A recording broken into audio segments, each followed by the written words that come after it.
Assalamualaikum warahmatullahi wabarakatuh. Alhamdulillahirabbil alamin wa bihi nasta'in ala umuri dunya waddin. Wassalatu wassalamu ala asrofil anbiya'i wal mursalin wa ala alihi washabihi ajma'in. Amma ba'du. Perkenalkan, nama saya Muhammad Sulaiman Mukhtar, mahasiswa dari Manajemen Pendidikan Islam, Institut Agama Islam Negeri Curug, Fakultas Tarbiyah. Di sini saya akan menjelaskan materi microleading yang berjudul Fondasi Menuju Perubahan dan Kemajuan dalam Kepemimpinan. Baiklah, di sini kita akan membedah tentang pengertian apa itu kepemimpinan. Kepemimpinan merupakan proses mempengaruhi dan mengarahkan orang lain untuk bekerja dengan sukarela dalam mencapai suatu tujuan bersama. Seorang pemimpin bukan hanya orang yang berada di atas struktur organisasi, tetapi juga seseorang yang mampu memberi arah, membangkitkan semangat, dan menjadi teladan bagi orang-orang di sekitarnya. Kepemimpinan adalah seni dan ilmu. Ia bukan sekedar kemampuan memberi instruksi, tetapi tentang membentuk karakter, membangun komunikasi yang sehat, dan menciptakan budaya kerja yang positif. Kemampuan ini tidak muncul dengan begitu saja, melainkan tumbuh dari proses pembelajaran, pengalaman, dan integritas diri. Berikutnya mari kita mengenali karakteristik pemimpin yang efektif. Baiklah, pemimpin yang efektif memiliki sejumlah ciri khas yang tentunya mampu membawa kelompok menuju keberhasilan. Beberapa karakteristik tersebut diantara lain, yang pertama integritas atau kejujuran dan konsistensi antara kata dan tindakan. Tanpa integritas, kepercayaan akan cepat hilang. Yang kedua, visi yang jelas. Seorang pemimpin harus tahu kemana arah yang ingin dituju. Visi inilah yang menjadi kompas dalam suatu keputusan. Berikutnya, kemampuan komunikasi. Pemimpin harus mampu menyampaikan ide dengan baik dan mendengarkan secara aktif. Yang kelima, empati atau mampu memahami dan merasakan apa yang dirasakan orang lain. Yang keenam, ketekunan dan keguguhan.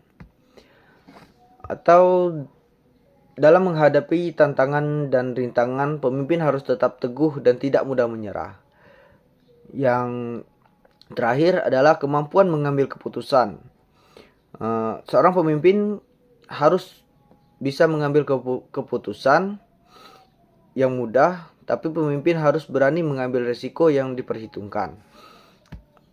Berikutnya mari kita mengenali gaya dan tipe kepemimpinan. Kepemimpinan memiliki berbagai gaya, tergantung pada situasi dan karakter pemimpin. Yang pertama, gaya kepemimpinan otoriter. Pemimpin yang mengambil keputusan sendiri, mengarahkan penuh, cocok dalam situasi kritis tapi bisa membatasi kreativitas. Yang kedua, pemimpin demokratis. Melibatkan anggota tim dalam pengambilan keputusan. Gaya ini membangun rasa memiliki dan komitmen. Yang ketiga, kepemimpinan delegatif. Memberikan kebebasan penuh kepada bawahan, cocok jika tim sudah sangat kompeten dan mandiri. Yang keempat, kepemimpinan transformasional. Menginspirasi dan mendorong perubahan besar dengan semangat dan visi yang kuat. Yang kelima, kepemimpinan transaksional. Fokus kepada hasil dan imbal balik, cocok dalam organisasi yang melakukan pada struktur dan efisiensi. Berikutnya, mari kita kenali tentang tantangan dalam kepemimpinan. Menjadi pemimpin bukanlah tugas yang mudah. Ada banyak tantangan yang dihadapi. Tantangannya mengelola perbedaan. Perbedaan pendapat, latar belakang, dan cara kerja dalam tim bisa menimbulkan konflik jika tidak dikelola dengan bijak. Yang berikutnya, tekanan untuk hasil cepat. Dunia modern menuntut efisiensi dan hasil instan. Pemimpin harus mampu menyeimbangkan kualitas dan kecepatan. Yang berikutnya, perubahan zaman atau teknologi. Teknologi seiring waktu akan terus berkembang dengan cepat. Pemimpin harus adaptif dan mau terus belajar agar tidak tertinggal. Yang terakhir, krisis kepercayaan. Pemimpin yang gagal menunjukkan keteladanan dapat kehilangan kepercayaan dari timnya. Yang kelima, mari kita kenali tentang kepemimpinan di berbagai konteks. Kepemimpinan bisa terjadi dalam banyak bentuk dan di berbagai bidang kehidupan. Antara lain, di lingkungan pendidikan, guru adalah pemimpin bagi muridnya. Mereka tidak hanya mentransfer ilmu, tetapi juga nilai, etika, dan semangat belajar. Di organisasi dan perusahaan, pemimpin bertanggung jawab pada kinerja tim, pengambilan keputusan strategis, dan membangun budaya kerja. Yang ketiga, di keluarga. Orang tua adalah pemimpin pertama dalam kehidupan anak-anaknya. Yang keempat, dalam masyarakat. Tokoh masyarakat, kepala desa, dan pemimpin komunitas menjadi figur yang membimbing masyarakat menuju perubahan sosial yang lebih baik. Yang keenam, kita akan membahas menjadi pemimpin yang berdampak. Pemimpin yang baik adalah yang memberi dampak nyata, bukan hanya diukur dari pencapaian tetapi juga dari warisan, nilai, dan pengaruh positif yang ditinggalkan. Ada beberapa cara agar seorang bisa menjadi pemimpin yang berdampak,